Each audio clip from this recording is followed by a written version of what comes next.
Hey everyone, I'm Manero here, and in this video I'm going to show you how I did this urban sketch with an ink wash technique in Procreate. So let's jump right into it.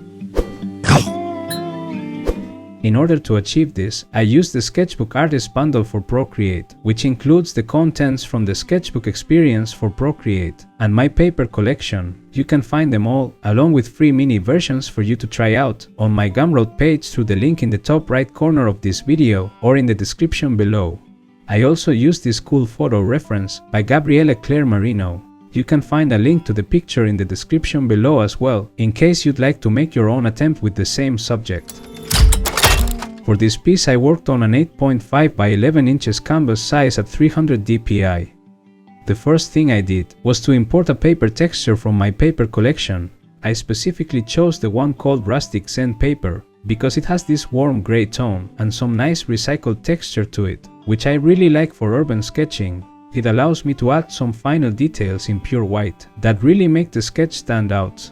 At the moment I left this layer at the bottom of the layers menu and left the blending mode in normal as default. I created a layer on top of the paper texture, and here's where I did most of the sketching. My approach when it comes to traditional urban sketching is to draw directly using an inking pen without any pre-planning sketch. This feels a lot like improvising, and I find that it really helps to lose the fear of making mistakes. So when I do some urban sketching in Procreate, I like to take the same approach. Also, because it is digital, it's even easier since you have the possibility to use the eraser tool and make corrections.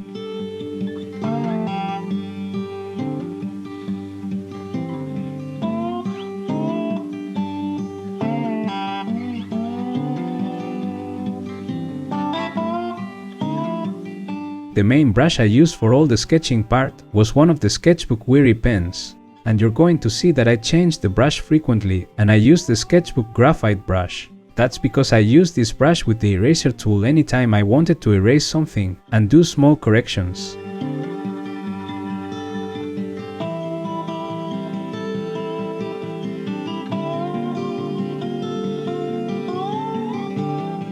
I started my sketch by drawing the narrow building in the center of the image, because I thought it would give me a nice starting point to use as a guide as to where to slowly place every other element around it.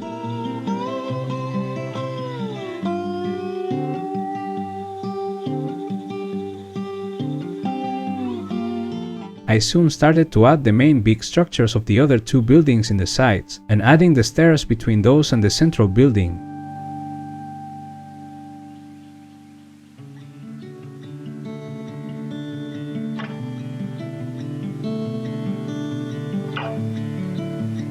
You'll also see that very sparely I use the selection and transform tools to make small adjustments in the placement of some of the elements and proportions. Again, this is digital and we can do whatever we need.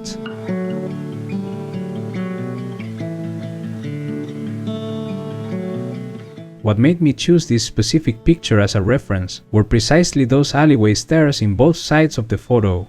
I find them very interesting and I thought they would give me a nice composition to work on. The narrow building in the middle is also very cool and has so much appeal to it. I continued to lay out the main big shapes for the different structures, and then I filled those big shapes with the main medium-sized details.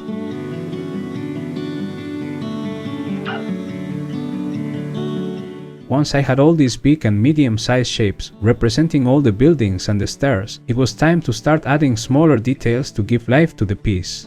I decided to start with the stairs, and for this I used the selection tool to isolate the steps from everything else.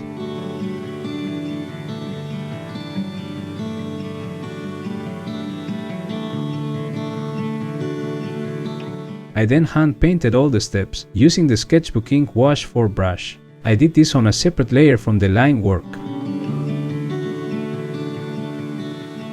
I then created a mask in the ink wash layer, and using black and the Sketchbook Bleeder brush, I drew all the little details for the cobblestones. By working on a mask, it allowed me to do these details by erasing from the ink wash texture, but knowing that I could get the texture back anytime by just repainting in the layer mask with white if I needed to.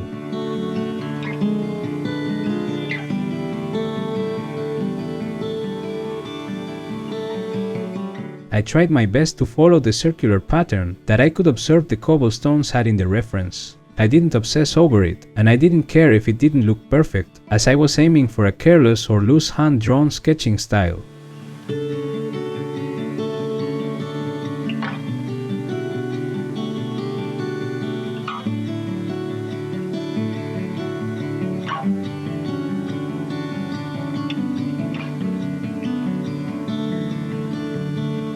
This part is a little hard to explain, but I decided to move the paper texture layer and place it on top of the other layers, setting the layer mode to multiply.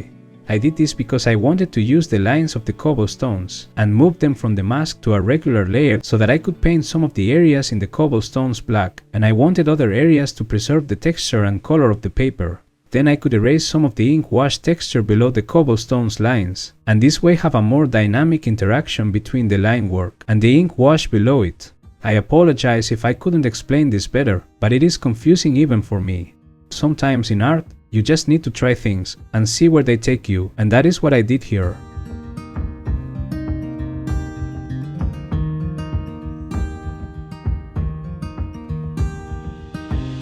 I then switched to the Ink Wash 5 brush, which is probably my favorite ink wash brush in this set. With this brush, and controlling how light or dark the ink wash was by varying my pressure, I slowly rendered the whole scene, the buildings, the steps in the stairs, and so on.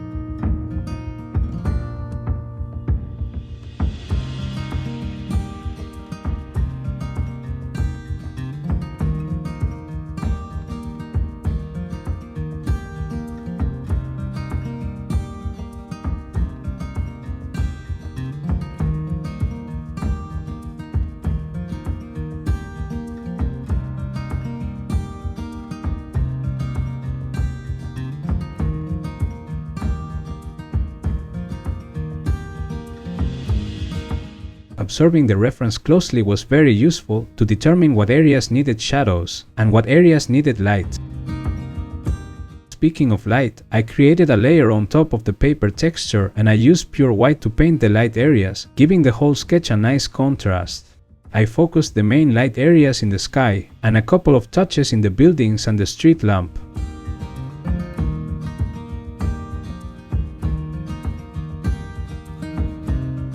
And this is the final result. I really hope you liked this video. If you use my brushes and post your art on social media, feel free to use the hashtag Manero brushes so that I can see what you create. I will be extremely happy to share your creations with my audience. Don't forget to subscribe for more art related videos and give me a thumbs up. Also, make sure to check out my Gumroad page, where you will find the Sketchbook Artist Bundle and many Procreate sets and freebies that I have available. I'm sure something will suit your artistic needs. All the links are in the description below. Okay, thank you for watching. See you next time.